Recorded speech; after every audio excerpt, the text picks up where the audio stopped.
My new employer will match the value of purchases of their stock each month up to a value of £125, which is about $160.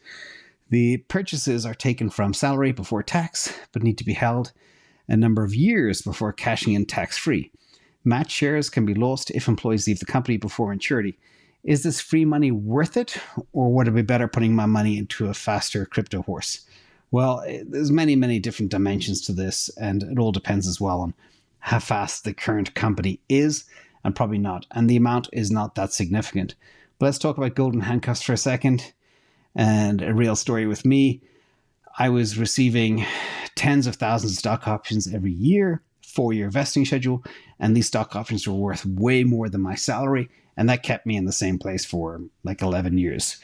And that was a mistake because I lost a lot of opportunities to go other places because I felt locked in. It's like, how can you walk away from 7 digits in stock options when you should really be working for other companies? Anyway, this is the story of the golden handcuffs.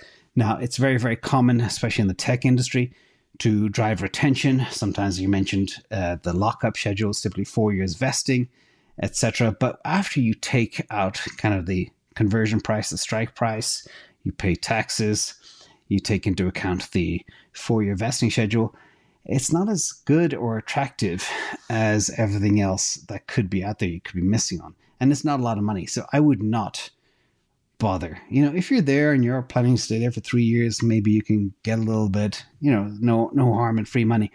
But this is the best thing I believe to do is just ignore it. Ignore the handcuff benefits completely when evaluating a career. And this is the most important decision you can make. And they are designed to make you stop looking for better opportunities and cause you to make less optimal decisions. And, I could go on and on, but obviously I do believe, let me just jump direct to my investment advice. I don't want to bore you to death with that stuff. But the key is, what are you worth? How much are you learning? How well is the company treating you and compensating you compared to what you could be earning on the outside or even earning for yourself? So this is my NCA, which is not career advice. It is my career handbook. I just wrote this not too long ago. But stay in each role at least 2 years, because if you bounce around a lot, it can be frowned upon. If you leave a job every year, people look at that and they don't like that. So also it takes about 2 years to master your job. But don't stay more than 3 years in a role.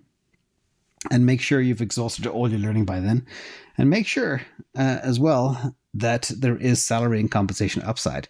Sometimes people join a company and their salary doesn't change for years and years. And always be looking. Keep your curriculum vitae, your resume up to date. And if you're not getting a 14% raise, bounce. That sounds a bit strong. Who is getting, a lot of people are getting 14% raises. Look what they're doing to pension funds right now. They're increasing them way higher than ever before. Labor unions are getting big indexes as well. So just use those as benchmarks to negotiate for an increased salary. But don't rock the boat.